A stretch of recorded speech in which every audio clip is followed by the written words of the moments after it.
வணக்கம். அரசு அதிகாரிகளை உருவாக்கும் நோக்கில் உங்கள் இம்பல்ஸ். மினிமம் கண்டென்ட்ல மேக்ஸிமம் மார்க் ஸ்கோர் பண்ண வைக்கிறதுக்கான இனிஷியேட்டிவ்ல இப்போ நம்ம பாக்ஸ் கண்டென்ட் எல்லாமே வீடியோவா ப்ரொவைட் பண்ணிட்டு இருக்கோம். ஸோ அந்த வகையில இன்னைக்கு 8th ஸ்டாண்டர்ட் பிசிக்ஸ் புக்ல இருக்கக்கூடிய 8th லெசன் அண்டம் மற்றும் விண்வெளி அறிவியல். ஸோ இந்த லெசனோடைய பாக்ஸ் தான் வந்து நம்ம இப்போ டிஸ்கஸ் பண்ண போறோம். வீடியோக்குள்ள போயிடலாம். ஃபர்ஸ்ட் பாக்ஸ் பாருங்க. சுமார் 800 ஆண்டுகளுக்கு முன்பாகவே சீனாவில் ராக்கெட்டுகள் கண்டுபிடிக்கப்பட்டிருந்தன. ஆரம்ப நாள்களில் மரக்குழாய்களில் வெடிமருந்து நிரப்பப்பட்டு ராக்கெட்டுகள் உருவாக்கப்பட்டன. இவற்றை தீ அம்புகள் எனவும் அவர்கள் அழைத்தனர். கிபி 1232 மங்கோலிய ராணுவ வீரர்களுடன் போரிடுவதற்காக சீனர்கள் இந்த தீ அம்புகளை பயன்படுத்தினர். ராக்கெட் உருவாக்கும் இந்த முறையானது விரைவில் மத்திய கிழக்கு மற்றும் ஐரோப்பிய நாடுகளுக்கு பரவியது. அவர்கள் ராக்கெட்டை ஒரு போர்க்க கருவியாக பயன்படுத்தினர். ஸோ ஆரம்ப காலங்கள்லயே வந்து ராக்கெட்ஸ் அப்படிங்கிறது இருந்திருக்குது. எப்போனா சுமார் 800 ஆண்டுகளுக்கு முன்பாவே நம்மளோட சீனால வந்து இந்த ராக்கெட்ஸ் வந்து கண்டுபிடிச்சிருக்கிறாங்க. ஸோ இவங்க இந்த ராக்கெட்ஸை எதுக்காக கண்டுபிடிச்சாங்க அப்படின்னு பாத்தீங்கன்னா ஒரு போர்க்கருவியா வந்து பயன்படுத்துறதுக்காக வந்து கண்டுபிடிச்சிருக்காங்க. பிளஸ் வந்து அவங்க மரக்குழாய்கள்ல வெடிமருந்த நிரப்பி அதை வந்து ராக்கெட்டா வந்து யூஸ் பண்ணியிருந்திருக்கிறாங்க உருவாக்கி. ஸோ இது வந்து ஃபயர் ஆரோஸ் தீ அம்புகள் அப்படின்னு சொல்லிட்டும் இந்த ராக்கெட்ஸ்க்கு பேர் இருக்கு. இதை வந்து மெயின் வந்து எதுக்காகனா மங்கோலிய ராணுவ வீரர்களுடன் போரிடுவதற்காக தான் இந்த சீனர்கள் வந்து இந்த தீ அம்புகளை வந்து கண்டுபிடிச்சிருக்காங்க.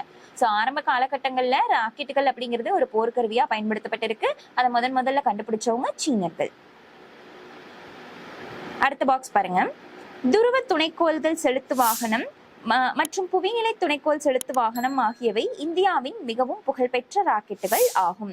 அதாவது PSLV, GSLV இந்த ரெண்டும் நம்மளோட இந்தியாவோட மோஸ்ட் பாப்புலர் ராக்கெட்ஸ் அப்படின்னு சொல்லியிருக்காங்க. ஸோ இது ரெண்டோட எக்ஸ்பான்ஷன் என்னன்னு பாத்தீங்கன்னா PSLV அப்படின்னா நம்ம என்னன்னு சொல்லுவோம்னா போலார் சேட்டலைட் லான்ச்சிங் வெஹிக்கிள் அப்படின்னு சொல்லுவோம். இதுவே GSLV அப்படின்னா என்னன்னு பாத்தீங்கன்னா ஜியோசிங்க்ரனஸ் சேட்டலைட் லான்ச்சிங் வெஹிக்கிள். ஸோ இந்த எக்ஸ்பான்ஷன் வந்து பார்த்து வச்சுக்கோங்க. அடுத்தது பாருங்க.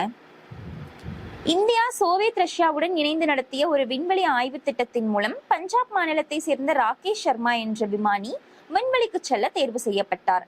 இதன் மூலம் விண்வெளிக்கு சென்ற முதல் இந்தியர் என்ற பெருமையை 1984 ஆண்டு ஏப்ரல் 2 இவர் பெற்றார். ஸோ விண்வெளிக்கு சென்ற முதல் இந்தியர் யாரு அப்படின்னா நம்மளுடைய ராகேஷ் சர்மா அப்படிங்கிறவங்க தான்.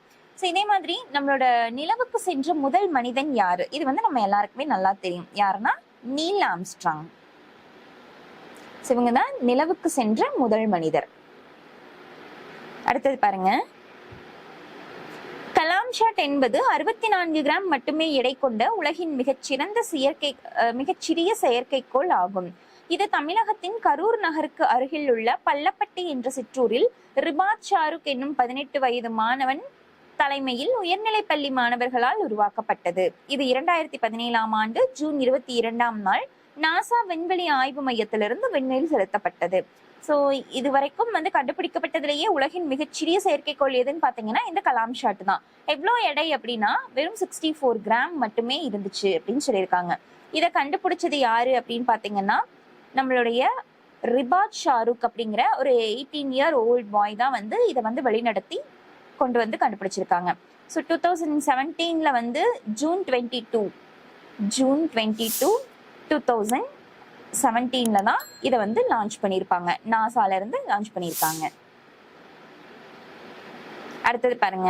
ஸோ இந்த இடத்துல நாசா இஸ்ரோ இந்த ரெண்டுக்குமே வந்து எக்ஸ்பான்ஷன் அப்படிங்கிறது தெரிஞ்சு வச்சுக்கோங்க. நாசா அப்படின்னா என்னன்னு பாத்தீங்கன்னா national aeronautics space administration. So ISRO அப்படின்னா என்னன்னு பாத்தீங்கன்னா இந்தியன் ஸ்பேஸ் ரிசர்ச் ஆர்கனைசேஷன். அடுத்தது பாருங்க. அறிவியல் அறிஞரை தெரிந்து கொள்ளுங்கள்.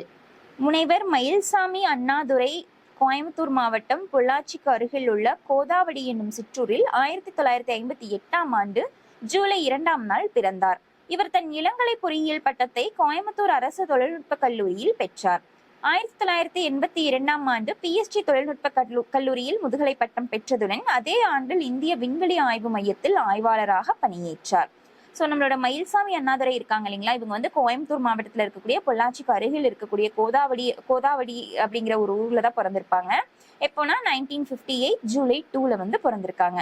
ஸோ இவங்க வந்து தன்னோட யூஜி டிகிரியை எங்க முடிச்சிருக்காங்கன்னு பாத்தீங்கன்னா கோயம்புத்தூர் அரசு தொழில்நுட்ப கல்லூரியில முடிச்சிருக்காங்க.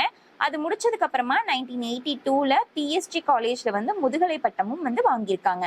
ஸோ அதே ஆண்டுலயே வந்து முடிச்சுட்டு இந்திய விண்வெளி ஆய்வு மையத்தில் ஆய்வாளராக பணியாற்றினார். ஸோ அதுக்கப்புறமா இந்தியா விண்வெளி ஆய்வு மையத்துல ஆய்வாளராக ஜாயின் பண்ணியிருக்காங்க.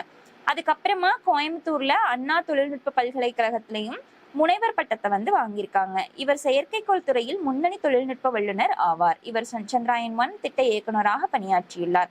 குறைந்த செலவில் சந்திராயனை வடிவமைத்ததில் இவரது பங்கு குறிப்பிடத்தக்கது.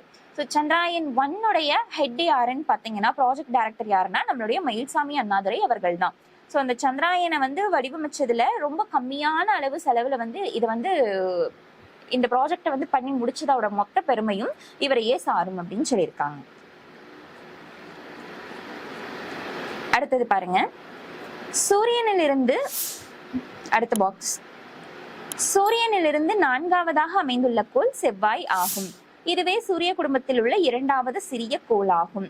ஸோ இருக்கிறதுலயே மொத்த பிளானட்ஸ்லயே 2வது சின்ன பிளானட் எதுன்னு பாத்தீங்கன்னா நம்மளுடைய மார்ஸ், செவ்வாய்ன்னு சொல்லியிருக்காங்க. அப்ப ஃபர்ஸ்ட் எதுன்னு பாத்தீங்கன்னா புதன், மெர்க்குரின்னு சொல்லுவோம் இல்லைங்களா, அதுதான் இருக்கிறதுலயே ரொம்ப ஸ்மாலஸ்ட் பிளானட், அதாவது மிகச்சிறிய கோள்.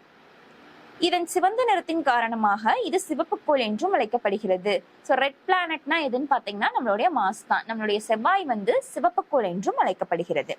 இக்கோளின் மேற்பரப்பில் உள்ள இரும்பு ஆக்சைடு மற்றும் அதன் வளிமண்டலத்தில் உள்ள தூசுக்கள் அதற்கு சிவப்பு நிறத்தை தருகின்றன.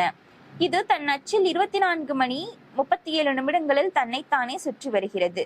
மேலும் 687 நாட்களுக்கு ஒரு முறை சூரியனையும் சுற்றி வருகிறது. இதன் சுற்றுக்காலம் மற்றும் காலநிலை ஆகியவை பூமியை ஒத்திருப்பதால் வானியலாளர்கள் செவ்வாய்க்கோள் பற்றிய ஆய்வுகளில் அதிக ஆர்வம் காட்டி வருகின்றனர். எனவே அவர்கள் செவ்வாயின் மேற்பரப்பு காலநிலை மற்றும் புவியியல் நிலை குறித்த ஆய்வுகளை மேற்கொள்வதற்காக பல்வேறு ஆளில்லா விண்கலன்களையும் அனுப்பி வருகின்றனர். ஸோ இந்த செவ்வாய்க்கோளுடைய சிவப்பு நிறத்துக்கு காரணம் அதோட மேற்பரப்புல இருக்கக்கூடிய இரும்பு ஆக்சைடும் அதன் வளிமண்டலத்தில் இருக்கக்கூடிய தூசுக்களும் தான் காரணம்னு சொல்லியிருக்காங்க. இது வந்து தன்னோட அச்சுல 24 மணி 37 நிமிடங்கள்ல தன்னைத்தானே சுற்றி வருகிறது. ஸோ இது வந்து செவ்வாய் வந்து சூரியனை வந்து ஒரு முறை சுற்றி வருவதற்கு எடுத்துக்கொள்ளும் நாட்கள் எவ்வளவு அப்படின்னு கேட்டாங்கன்னா 687 நாட்கள். ஸோ இதோட நம்மளுடைய ஸ்பேஸ் அண்ட் யூனிவர்ஸோடைய பார்ட் 1 வீடியோஸ் முடியுது. ஸோ இதே மாதிரி மோர் இன்ஃபர்மேட்டிவ் வீடியோஸ் நாங்கள் கண்டினியூஸாக அப்லோட் பண்ணிக்கிட்டே இருக்கும். இதை பற்றின டீட்டெயில்ஸ் தெரிஞ்சுக்கிறதுக்கு Impulse TNPSC Telegram channel follow பண்ணிக்கோங்க and Impulse coaching institute YouTube சேனலை சப்ஸ்கிரைப் பண்ணிக்கோங்க. Thank you all.